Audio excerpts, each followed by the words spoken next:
Proyekto Helmo.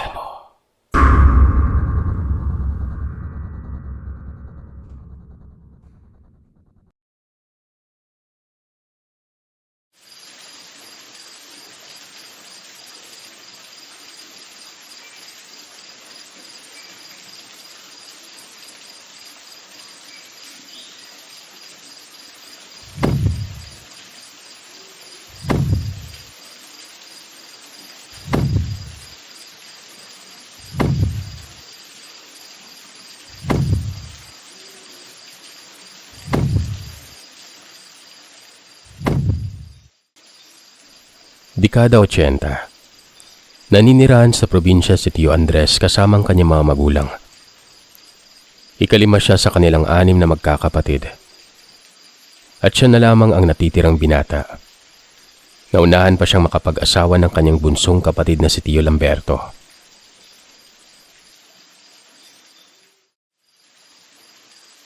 Hindi naman pihikan sa babae si Tio Andres. Ang totoo ay isa siyang matinik na babaero. Marami siyang babaeng napaiyak, lalong-lalo na noong binatilyo pa lamang siya. Minsan pa nga siyang pinaputukan ng baril ng mga magulang ng kanyang nililigawan at kamuntik na rin siyang masaksak ng itak dahil sa maling akusasyon na hindi umano ay nabuntis niyang kanyang nobya. Pero kinalaunan ay nabunyag din ang katotohanan na lumandi pala ito sa ibang lalaki. At ang lalaking yun ang nakabuntis sa kanya.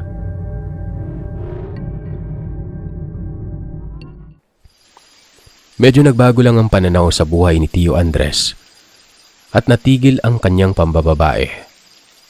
Noong makilala niya si Selena na may kalayuan ng bahay na matatagpuan sa gawing bundok. Noong mga panahong yun ay madalang ang mga sasakyan sa lugar. Kaya naman walang ibang paraan kung hindi ang maglakad.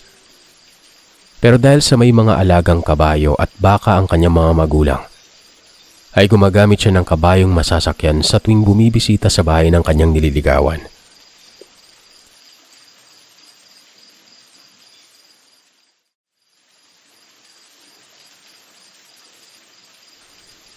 Sa simula ay tutol ang mga magulang ni Tio Andres. Lalo pat nalaman nila na sa may gawing bundok na ninirahan ng kanyang nililigawan noon. Parati nilang tinatanong ito na sa dinami-dami ng babaeng magugustuhan, pinili pa niya ang babaeng taga-bundok. Marami na kasing usap-usapan noon na may mga naninirahan na taga-bundok na nananalanta umano ng mga hayop na buhay ng mga kabaryo nila. Buhay umano ito na nilalapan ng mga taga-ron. Kaya naisip nila na isa si Selena sa mga ganito. Pagkatapos ay ginayuman niya si Tito, diba? Pero pinabulaanan niya ni Tio Andres at sinabihan ng kanyang pamilya na huwag husgahan ang pagkatao ng babaeng nagturo sa kanya para magbago. Pinakiusapan din niya na maghintay ang kanyang magulang na maipakilala niya sa tamang panahon ng dalaga at maisama sa kanilang tahanan. Wala na namang nagawa ang kanyang mga magulang at hinayaan na lamang siyang gabi-gabi magtungo sa bahay ng nililigawan niya na yon. Napagnilayan nila na baka nga si Selena na ang babaeng makapagpatino kay Tio. At mukha namang seryoso ito. Kaya ganun na lamang ang pagtatyagang magpabalik-balik sa gawing bundok para makamtan ng matamis na oo ng dalaga. Isang hapon, umagap ng pagbisita si Tio Andres at inabutan niya na may isa pang taga-suyo si Selena. Kakatapos lamang nilang mag-usap nang dumating si Tio Andres noon. Pagkakita niya sa binata ay agad siyang ngumiti dito. Ginantian naman siya ng ngiti ng lalaki bago nagpaalam kay Selena. Kasunod noon ay kinausap niya si Tio Andres sa isang tabi. Nagpakilala ang binata bilang si Enrico na kababata ni Selena. Wala namang kaso kay Tio Andres at wala naman siyang sama ng loob. Mahaba ang pasensya niya at hindi rin siya makasarili. Nabanggit niya kay Enrico na walang masamang tinapay sa kanya at igagalang niya kung sino man ang piliin sa kanila ni Selena. Tatanggapin niya yon ng maluwag sa kanyang damdamin. Nakipagkamay pa siya kay Enrico at nagpamalas ng pagiging palakaibigan. Nagpaalam sa kanya si Enrico at tumuloy naman si Tio Andres sa loob ng bahay kung saan nakadaupang palad niya ang mga magulang ni Selena. Inabot na siya ng gabi dahil napasarap ang kwentuhan nila ni Selena noon. Pinaunlakan naman niya ang pang-aalok ng mga magulang ng dalaga na doon na siya maghapunan. At pagkatapos ay saka siya nagpaalam at naglakbay pababa ng bundok. Sumakay siya sa kabayo habang may bitbit na ilawan noon. Puno ng katahimikan ng gabi kagaya ng dati. Tahimik naman ang kabayo at wala namang naramdamang kakaiba si Tio Andres habang binabagtas ang daan.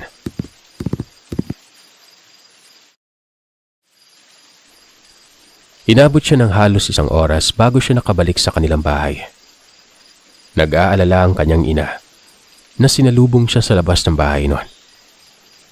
Nabatukan pa siya nito nung makitang pasipol-sipol lamang ito na binati siya bago nagmano. Inisip ni Lola na palagi na lamang dinadaan ni Tio Andres sa biro ang lahat ng bagay. Kahit alam niyang hindi naman talaga maganda ang magpagabi noon. Maliban kasi sa kwento mga aswang, hindi din maiwasan yung mga tinatawag na mga tulisan na pwedeng manghuli sa kanya. O baka mapagtripan lamang siya. Nerbiyosa kasi ang aming Lola. Kaya naman ingat na ingat siya sa kanyang mga anak. Si Tio Andres ang likas na mapagbiro at parang laging walang iniindang problema nun. Kaya naman madalas siyang mapagkakamalan ng kanyang magulang na walang pakialam. Pero ang totoo, isa din naman siyang responsable at masipag na anak. Sa kasunod na hapon ay ganado pa rin si Tio Andres na bumalik sa bahay ni Selena para umakyat ng ligaw.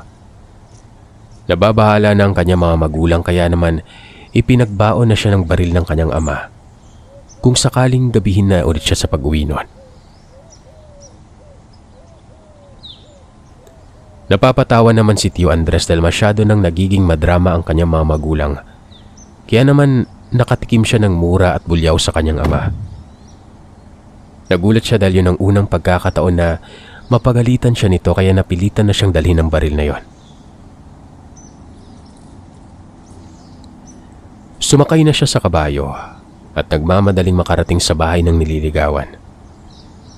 Pagdating niya sa bahay ni Selena, kaagad na bumungad sa kanyang dalaga.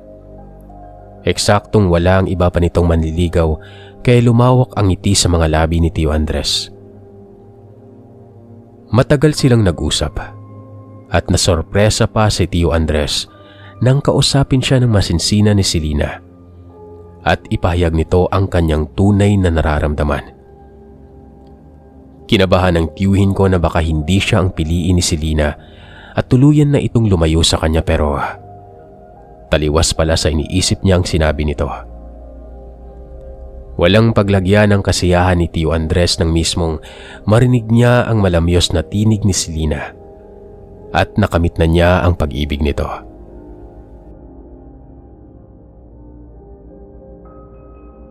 Sa sobrang kagalakan ay kinuha niya ang mga kamay ng dalaga at buong pusong hinalikan yon. Pero biglang naalintana ang mga sandaling yon nung mapukaw ang atensyon nila sa presensya ni Enrico na nakatayo sa may bukas na pinto. Nasaksihan niya ang lahat ang pagpapahayag ng pag-iibigan ng dalawa. Kaya sumilay sa isip niya na pinagtaksilan siya ni Selena. Binaliwala nito ang kanyang pagmamahal at mas pinili pa nito ang lalaking hindi pa lubusang kilala ang buong pagkatao. At dahil doon ay sumulak ang galit at inis sa kanyang mukha. Maya-maya pa ay biglang tumulo ang mga luha sa mga mata ni Enrico. Binalingan niya ng titig si Tio Andres noon. Pagkatapos noon ay pinagbantaan niya si Selena na hinding-hindi niya matatanggap ang ginawa nitong pagpili ng magiging kasintahan niya. Sinabi pa niya na hindi niya mapapatawad si Selena sa pagwasak nito sa puso niya. At kasunod nun ay walang anumang paalam na umalis si Enrico na nagpupuyos sa galit nun.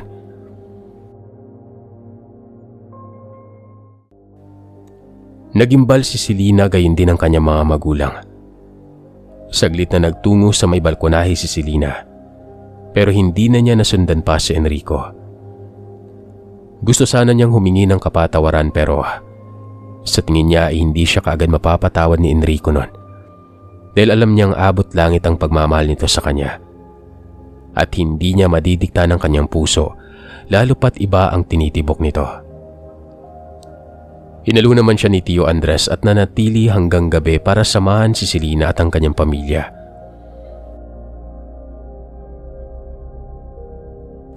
Inisip ni Tio Andres na baka gawan sila ng masama ni Enrico pero pinayuhan na siya ng mga magulang ng dalaga na mapanganib na kung magbabiyahe pa siya ng kalaliman ng gabi.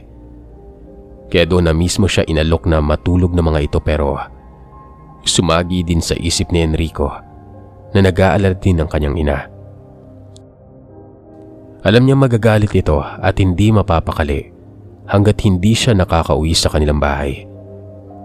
Kung kaya't kahit labagman sa kalooban niya ay hindi siya nagpatumpik-tumpik at kaagad na nagpaalam kay Selena at sa mga magulang nito.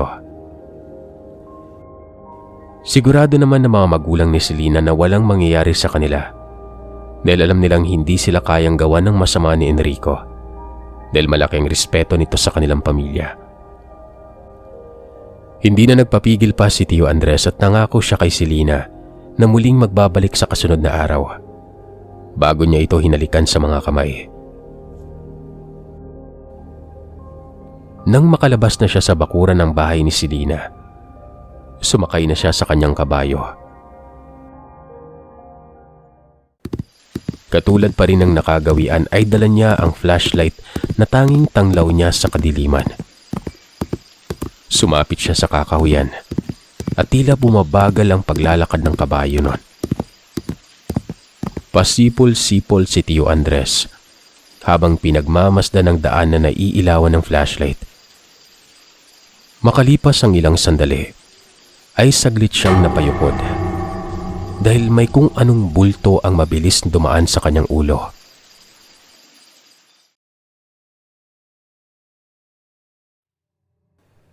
Gayunpaman ay nagpatuloy pa rin siya sa pagbabiyahe nang biglang huminto ang kabayong sinasakyan niya.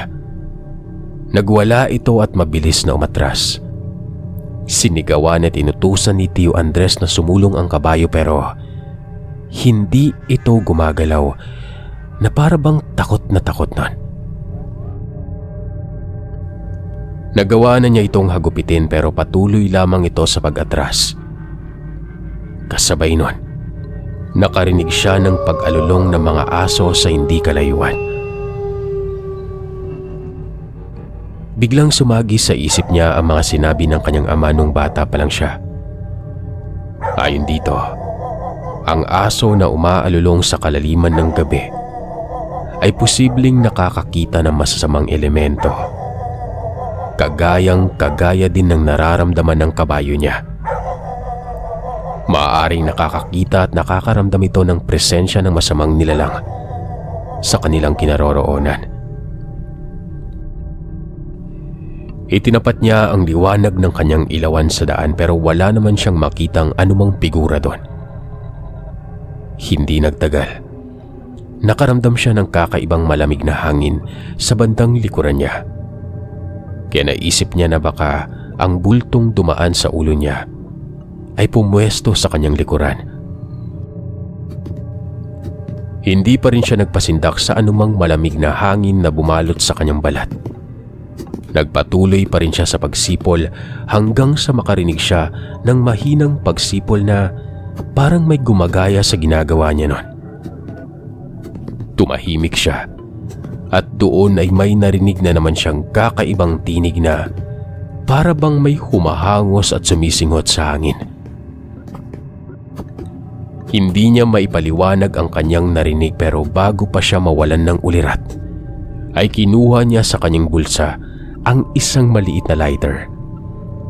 Binuksan niya yon At nang lumitaw ang ninggas ng apoy, ay mabilis niyang inilapit yon sa buhok ng kabayo na naging sanhi para magwala ito at mabilis na kumaripas ng takbo.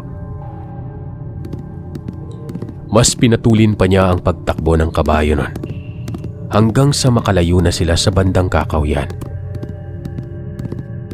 Bumaba na sila ng bundok.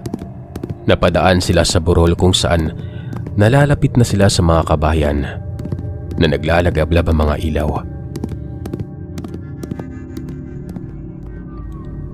Sumandali na namang huminto ang kabayo sa pagtakbo. Umatras na naman ito na para bang may kinatatakutan. Hindi pa pala natatapos ang kalbaryo ni Tio Andres. Alam niyang sinusundan siya ng nilalang at hindi siya nito patatahimikin hanggat hindi siya nito napapatay. Binunot niya mula sa kanyang tagiliran ng baril at makailang beses niya itong ikinasa. Itinapat niya sa itaas at pinaputok niya ang baril na yon paitaas, kung saan lumikha yun ng malakas na ingay. Pagkatapos nun, ay may lumitaw na maitim at naglalangis na nilalang sa kanyang harapan.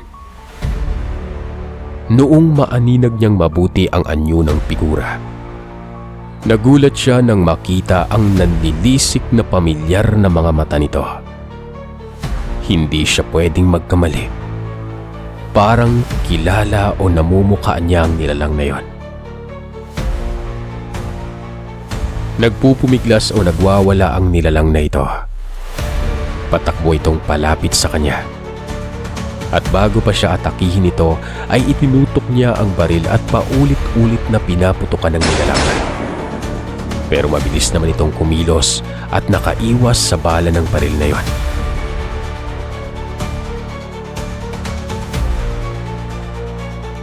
Hinabol ni Tio Andres ang nilalang pero nang maulinagan niyang may mga kalalakihang papalapit sa kanilang direksyon at may mga dalang sulo.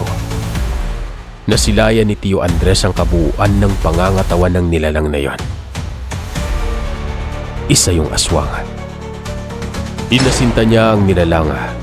Nataplisan ito sa balikat bago pa nagkubli sa isang mataas na puno bago ito tuluyang naglaho. Dumating ang mga kalalakihan at inabutan nilang mag-isa si Tio Andres. Ipinaliwanag ng tiyuhin ko ang buong pangyayari nun at tinulungan siya ng mga kalalakihan na makababa sa burol. Nagpasalamat naman siya sa kabutihang loob ng mga residente doon at nang makabalik siya sa kanilang bahay, ay ganoon na lamang ang buwelta ng kanyang mga magulang. Walang katapusang paninermon. Napahiya pa siya sa kanyang kapatid na si Tio Manuel, nakakabisita sa kanilang bahay kasama ang pamilya nito buhat sa Manila.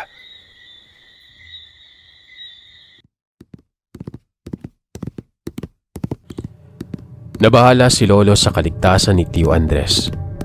Kaya pagkatapos niyang magsaka sa kinahapunan at makapanggamot ng pasyenteng kinulam noong kasunod na araw, ay sinamahan na niya si Tio Andres na magtungo sa bahay ni Selena. Pagkarating nila sa bahay ng dalaga, sinalubong sila ng mga magulang nito at hindi na sana papapasukin dahil sa kalagayan ni Selena noon. Pero nagpumilit si Tio Andres, kaya naman pinapasok na siya ng mga magulang ng dalaga.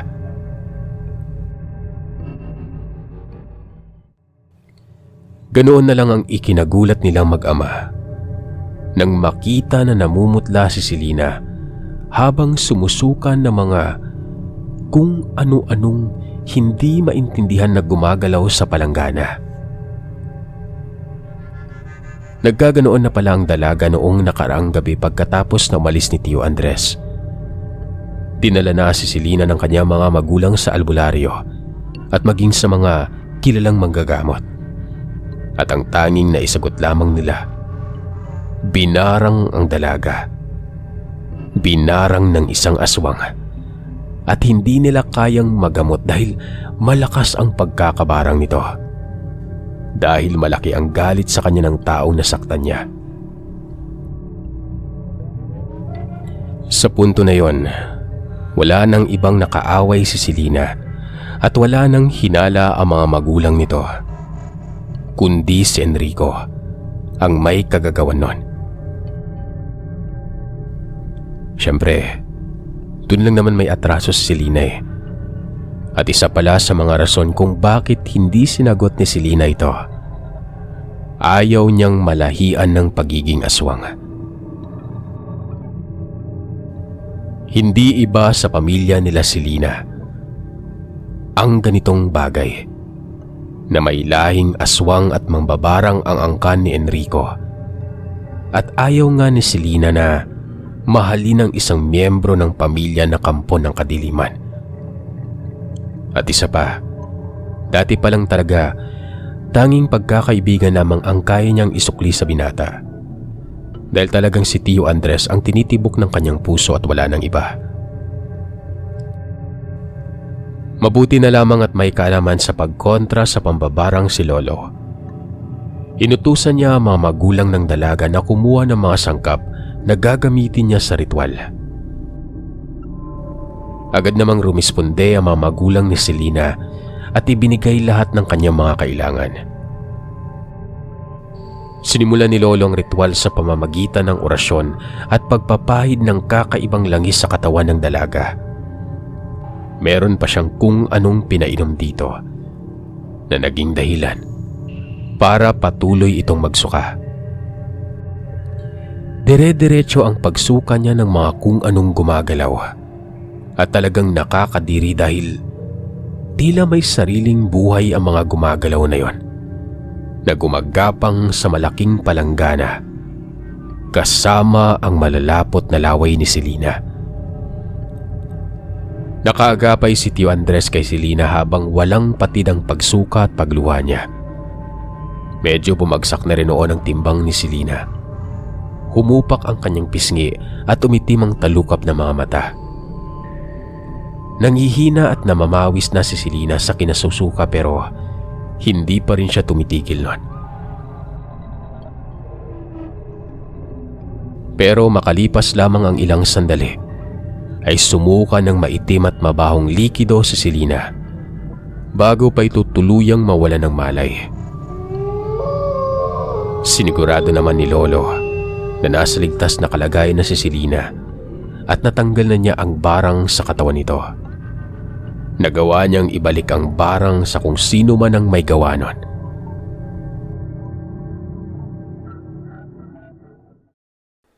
Nagpalipas ng gabi ang mag-ama sa bahay ni Selena. At nang sumunod na araw ay unti-unti na rin bumalik ang lakas ng dalaga. Nagpasalamat ang mga magulang ng dalaga at pinabaunan pa ng mga espesyal na kakanin na mag-ama bago sila bumiyahe pabalik sa kanilang bahay.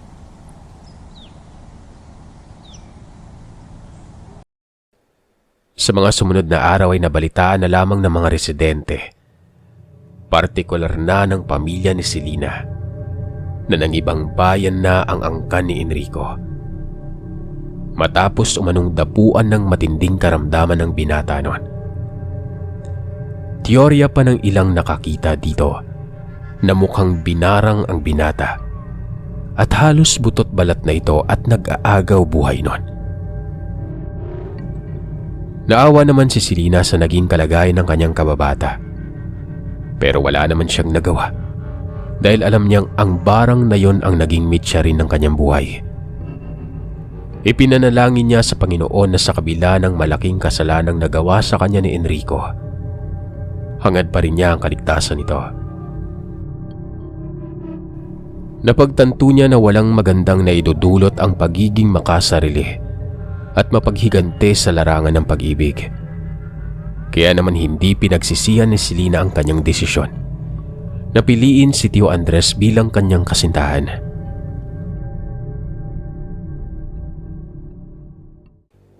Dumating ang panahon at talagang sina Tio Andres at Selena na ang nakatadhanang magkatuluyan. Naisipan na rin nilang magpakasal nung makaipon sila ng sapat na pera. Namanhika ng pamilya ni Tio Andres at nakita naman ng kanyang mga magulang na talagang isang mapagkakatiwalaan at mabuting babae si Selena. Kaya naman madali nila itong natanggap.